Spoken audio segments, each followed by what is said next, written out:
Introducing to you first, the fighter coming out of the Twin J Transportation blue corner. This man is a freestyle fighter with an MMA record of 1 win with 0 losses. He represents Bomb Squad MMA. Standing 5 feet, 3 inches tall. He weighed in at 128 pounds. Hailing from Columbus, Nebraska, make some noise for Francisco, the Lost Warrior, Juan Lucas.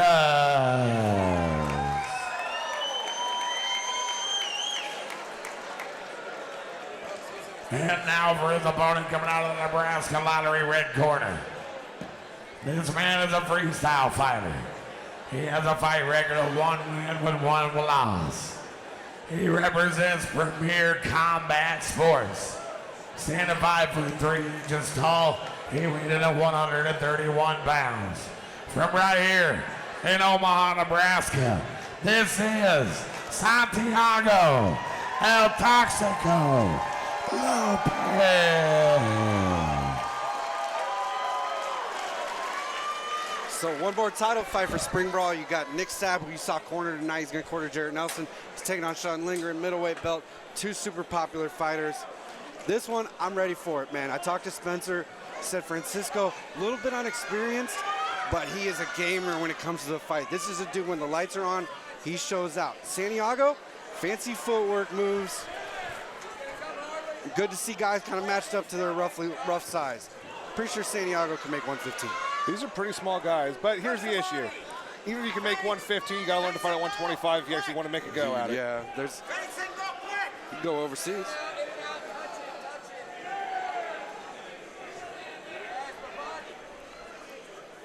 So what are these guys' backgrounds? It looks like we got a couple of guys just doing a lot of striking here right now. Yeah, so honestly, you're gonna see more striking out of both of them. Santiago, neither one of these guys coming from a wrestling background or even a boxing background at that.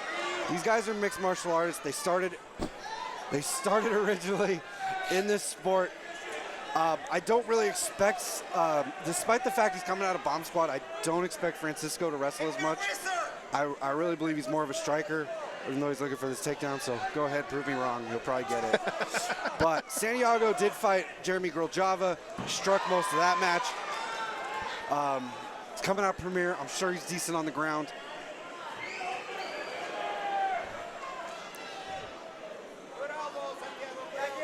We've seen a lot of this side control today. Is this a position, as a fighter, is this a position you really want to be in? It's debatable. As an amateur, I'm not as worried about it, okay? If I feel like I'm a much better grappler, I'll go to side control, okay? Most of these guys, I don't know if they know how good of a grappler they are. Now, as you start getting into the pros and your grappling skills are more comparable to your opponents, I'm probably going to a half guard or a knee on belly or another alternate position, some kind of leg trap. And why is that? What is the advantage on being on bottom and being in side control? Being on side control, if you're able to isolate an arm, then you're going to have a lot of success. That being said, you can start seeing a lot of scrambles. Dudes are decent wrestlers. They'll kind of turn it in, come up to a takedown from there, where it's a little harder from half guard. It's also a little harder from top side to get your... While you can get clean shots, it's hard to get hard shots off. Looks like it rocked him a bit. He's got to mix these in, though. The head kicks are good. Just throw the hands in front of it. Go into the body, too.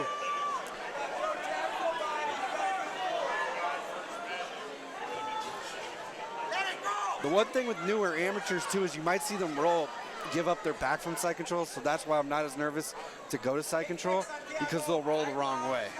Okay. And not into you. They'll roll away.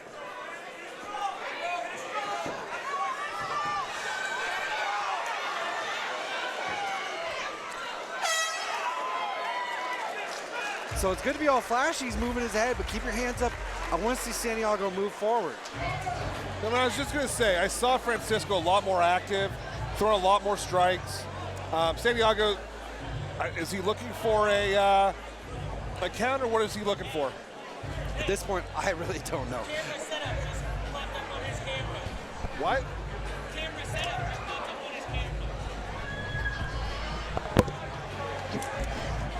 So yeah, I'm really looking for, Francisco push the pace. At that point, you're able to get a lot more power. You're basically running into your strikes. With Santiago, I'm probably gonna try to push the pace this time. Don't be on that, don't be running backwards. Push the pace forward, get your striking going, control the pace, mix it up. That's one thing I'd like to see Francisco do a little more. Had good results with the head kick. Now bring in the leg kick, then go back to the head kick. All right, one thing with the amateurs, you see it, they hit something, they hit a head kick, or they like head kicks, and then they stick to the head kick. Go to the body, go to the leg, then bring it back up to the head. So I want to see Francisco mix his striking a little bit more. Keep going forward though. Did a great job going forward. Santiago, keep the mix, go forward.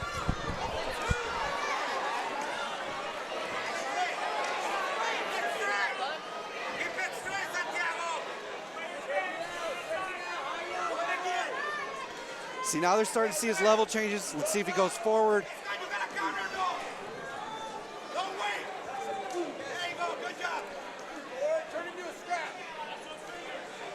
Francisco's got to be a little worried with those kicks. If he can get that slip, if Santiago can get the slip, he can get a really good position. Oh, he finally caught that overhand. Goes back up to the body. Let's see if he can make this work. Set it up though, go to the body and then come back up to the head. Look at that right body kick maybe. Uppercut. Oh, come up over, shuck the arm and take the back. That was a nice little sequence there. You got double unders. You can use those or then I'm dropping. I'm seeing Francisco's knees in together. I'm gonna drop down right there. Francisco, I'm either pummeling or I'm trying to split my legs apart. Slight change to maybe hold and get my head together and then start working. He's got to run off to the side. Mount is okay. Good work from Santiago, but he kept it. Juan is still let. Well, that was a good bridge. Nice sweep there. Don't rush it too much, Francisco. Slow and steady. Now we're going. Now he's getting his strikes going. Don't rush that choke. He's turning the wrong direction. He's got to go the other way. Oh, he turned away from. He's getting under that. See if he can pop that elbow up. I don't know. He's not exactly in a great angle, but he looks kind of under that. Santiago can get his head to the mat. Now we're starting to look. Now he's got to go. Oh, out the back.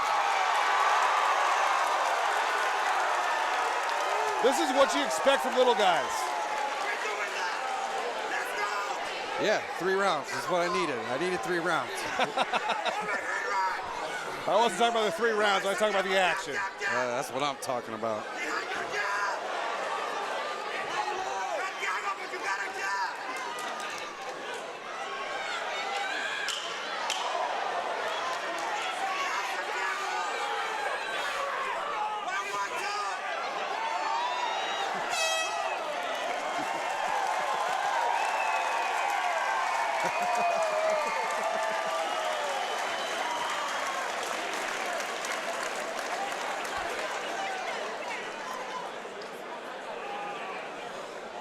Two rounds in. I'll probably go on 1-1. I think Francisco, I would give you an argument on Francisco in the second, but I'm probably 90% it's going to go to Santiago. One, he got that. He kind of got to mount, got a few strikes off. Francisco did get to the choke. I would have liked to see him be a little bit more behind. I don't think he had to address it, but he still got to the mat pretty quick. So I'm probably going to weigh a little bit more with Santiago on this, especially damage-wise. Now we're 1-1. Let's go. Let's see who's got more heart. I mean, obviously, and Santiago didn't take the stool. I feel like the second round is more telling than the first round, just because the fact is, can you make those adjustments? The first round, you don't know what you're walking into.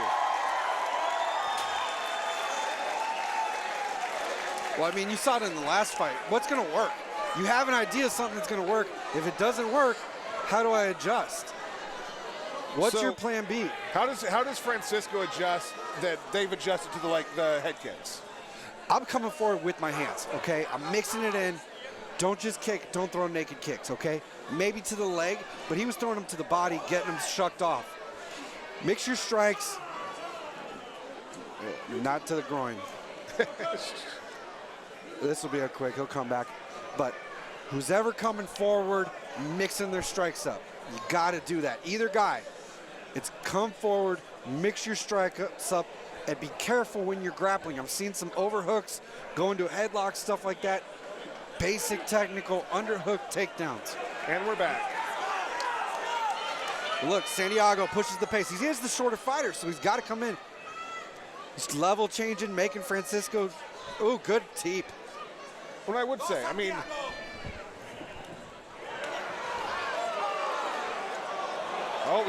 and he got the return.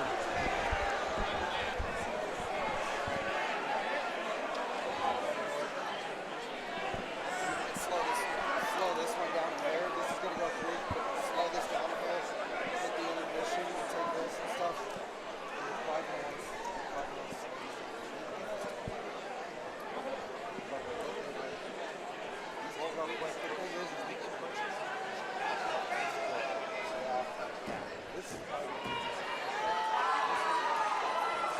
All right, and we are back in the action.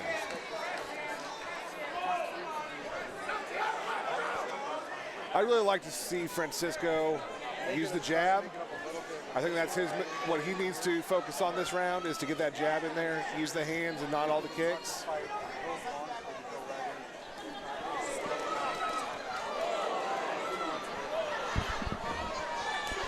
Oh. I was just saying, Henry, I think what Francisco needs to work on this time is to lead with that jab. He needs to get in with that jab and then follow up with the kicks.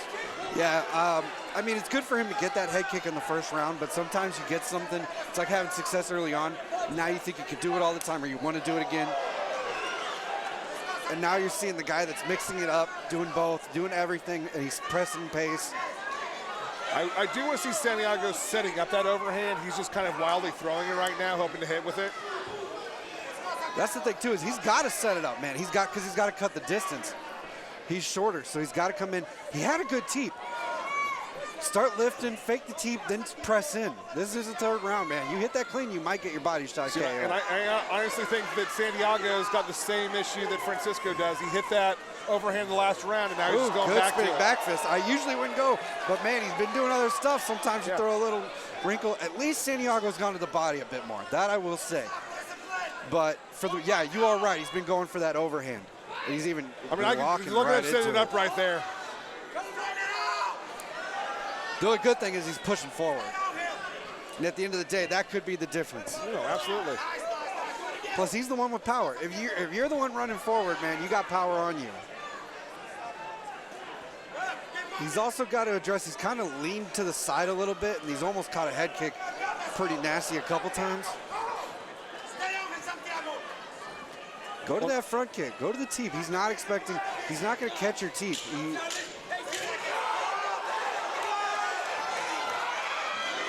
Fake.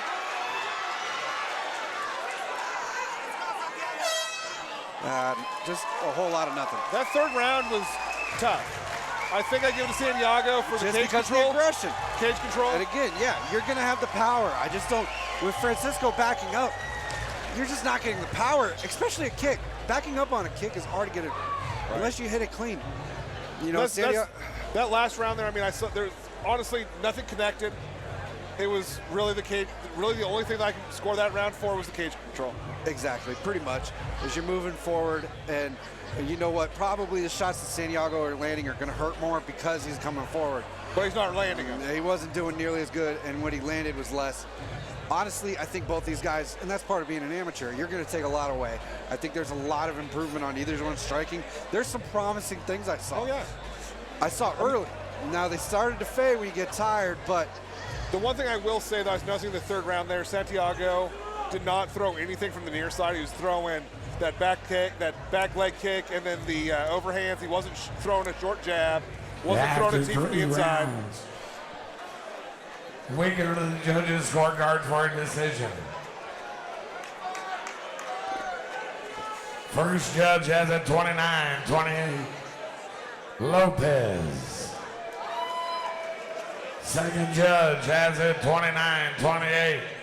Juan Lucas. And your third judge has it 29-28 for your winner by split decision. Francisco, the Lost Warrior, Juan Lucas. You know, man, I can't be upset about that decision.